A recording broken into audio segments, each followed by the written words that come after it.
Hello friends, आज हम लोग पढ़ना चाह रहे हैं प्रोडक्शन फंक्शन में law of variable proportion and geometry of TPP, APP and MPP curve. That is the geometry of total physical product, average physical product and marginal physical product curve. हमने आपके सामने एक पेज खोल रखा है और इसमें हम लोगों ने ओ एक्स एक्सिस पे इनपुट लिया है और ओ वाई एक्सिस पे आउटपुट लिया है। यानी ओ वाई एक्सिस पे हमने टोटल प्रोडक्ट या टोटल फिजिकल प्रोडक्ट लिया है और ओ एक्स एक्सिस पे इनपुट लिया है जो कि लेबर है।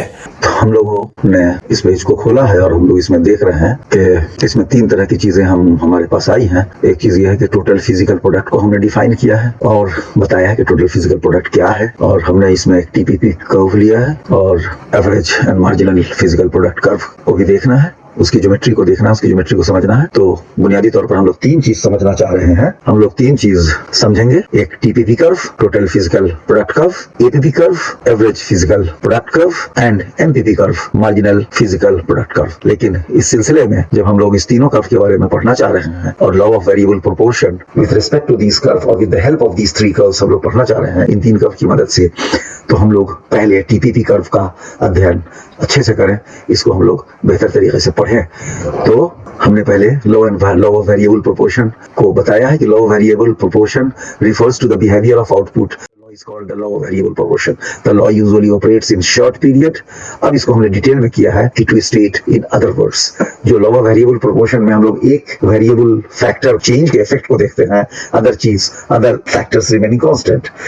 हम लोगों ने एक खेत का, एक 100 एकड़ फार्म का, एग्रीकल्चर फार्म का उदाहरण लिया, उसका एक एग्जांपल लिया है और उसमें हम लोग लेबर को वेरिएबल फैक्टर ले रहे हैं जो क्वांटिटी ऑफ लेबर वो x1 है, फिर x1 से x2 होता है, x2 से x3 और अल्टीमेटली बढ़ता हुआ x4 तक जाता है। और इसका इफेक्ट हम लोग टोटल प्रोडक्ट पर देखते हैं कि टोटल प्रोडक्ट में क्या चेंज होता है। और टोटल प्रोडक्ट जो हमारा यहाँ पर है वो गेहूं है, दैट इज व्हीट पर एक एक लेबर के फर्क का या कुछ क्वांटिटी ऑफ लेबर के फर्क का क्या असर पड़ता है।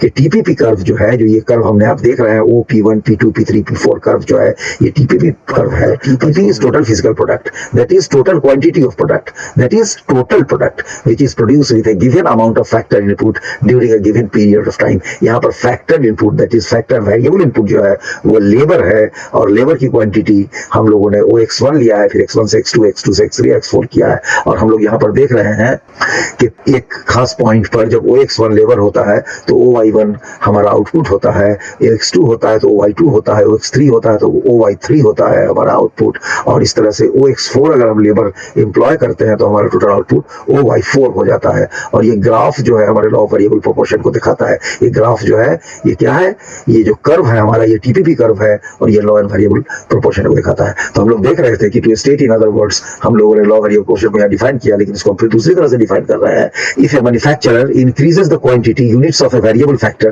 जो कि यहाँ पे लेबर है, keeping other factors constant, it is observed that the total product increases initially at an increasing rate, then it increases at decreasing rate and ultimately starts declining। यानी अगर कोई एक फैक्टर को, एक वेरिएबल फैक्टर को अगर कोई भी प्रोड्यूस करने वाला, खेती करने वाला या इंडस्ट्रियल प्रोडक्शन करने वाला अगर प्रोड्यूसर उसको चेंज करता है, उसको वेरी करता है, अभी यहाँ पे हम लोग उसको बढ़ा रहे हैं, उसको बढ़ाता है, अगर उस वेरिएबल फैक्टर को बढ़ाता है तो आउटपुट में पहले तो तेजी आती है, आउटपुट जो है वो इंक्रीजिंग रेट से इंक्रीज करता है, फिर कांस्टेंट रेट से इंक्रीज करता है और फिर डिक्रीजिंग रेट से इंक्रीज करता है और उसके बाद डिक्लाइन करना शुरू हो जाता है। दैट इज कि अल्टीमेटली जो हमारा पीक का जो प्रोडक्शन है उससे वो प्रोडक्शन कम होने लगता है अगर हम लोग एक वेरिएबल फैक्टर को बहुत ज्यादा बढ़ाते हैं। तो यहाँ पर हम लोग देख रहे हैं कि OX1 जब लेबर हमारा इनपुट है तो हमारा प्रोडक्ट जो है टीपीपी जो है टोटल फिजिकल प्रोडक्ट या टोटल प्रोडक्ट जो OY1 है, लेकिन OX1 से हम जब इतना ही सेम क्वांटिटी ऑफ लेबर या सेम अमाउंट ऑफ लेबर या सेम क्वांटम ऑफ लेबर को जब हम डबल करते हैं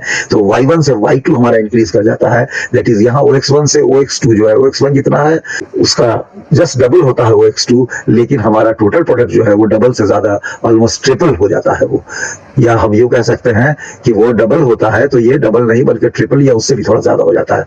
तो P1 से P2 तक जो है ये हमारा total product increases at increasing rate, यानी बढ़ते हुए क्रम से ये बढ़ता है। यानी ये जिस तेजी से या जिस क्वांटम से हमारा इनपुट बढ़ रहा है उसके ज्यादा तेजी से या उसके ज्यादा रेशियो से ये बढ़ता रहता है हमारा टोटल आउटपुट। और P2 से P3 पर हम इस कर्व को देख रहे हैं, इस O P1 P2 P3 P4 curve को देख रहे हैं कि P2 से P3 पर जब जाते हैं तो x2 से x3 हमारा इनपुट होता है, और ये हमारा इनपुट OX2 जितना इनपुट है उसका ऑलमोस्ट डबल है OX3, और आउटपुट भी लगभग डबल होता है। यानी OY2 जो आउटपुट है हमारा OY3 OY2 का जस्ट डबल है। यानी यहाँ P2 से P3 तक जो हमारा आउटपुट बढ़ता है, यानी P2 से P3 तक जो हमारा आउटपुट बढ़ता है वो कांस्टेंट रेट से बढ़ता है, और P3 से P4 पर हमारा आउटपुट बढ़ता है। हम देख रहे हैं कि हमारा OX3 जितना है जस्ट इसका डबल है, यानी 2OX3 जो है हमारा OX4 है, लेकिन ये OX3 से डबल हो जाता है OX4,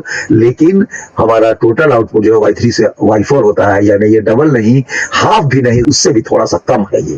तो P3 से P4 जो है डिक्रीजिंग रेट में हमारा आउटपुट बढ़ रहा है, और P4 में हमारा कोई इस पॉइंट पर अगर थोड़ा सा हम लेबर फोर्स बढ़ाते हैं तो भी ये हमारा नहीं बढ़ेगा। तो यहाँ पे जाके हमारा ग्राफ जो है, हमारा जो TPP कर्व है ये फ्लैट हो जाता है, यानी X में तब्दीली करने से, X में बढ़ोतरी करने से, X को इनहेंस करने से, लेबर फोर्स को इनहेंस करने से Y की तरफ ये बढ़ ही नहीं रहा है। दैट इसके यहाँ पे आकर के हमारा क्रिटिकल पॉइंट पर पहुंच जाता है, और यहाँ से डिक्लाइन करना शुरू हो जाता है हमारा टोटल प्रोडक्ट।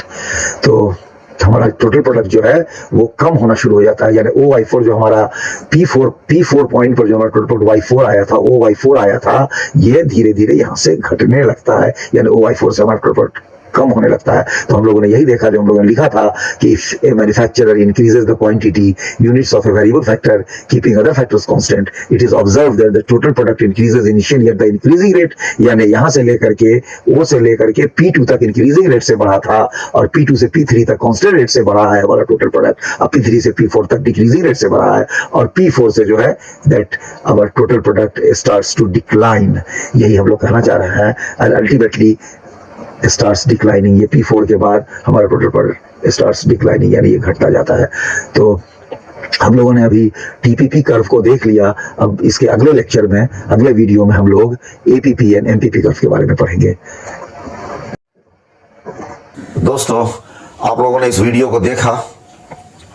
अगर इसके समझने में कहीं पर कोई परेशानी आ रही हो तो आप इसे ज़रूर कमेंट बॉक्स में पॉइंट आउट करें, और इसमें अगर कहीं कोई मुझसे गलती हो रही हो, कहीं मुझसे कोई भूल हो रही हो या भूल हुई हो, उसे भी आप ज़रूर पॉइंट आउट करें। I shall be grateful to those who will point out my mistakes. तो इस वीडियो को आप लोगों ने देखा, बहुत बहुत शुक्रिया, थैंक यू वेरी मच, धन्यवाद, जय हिंद।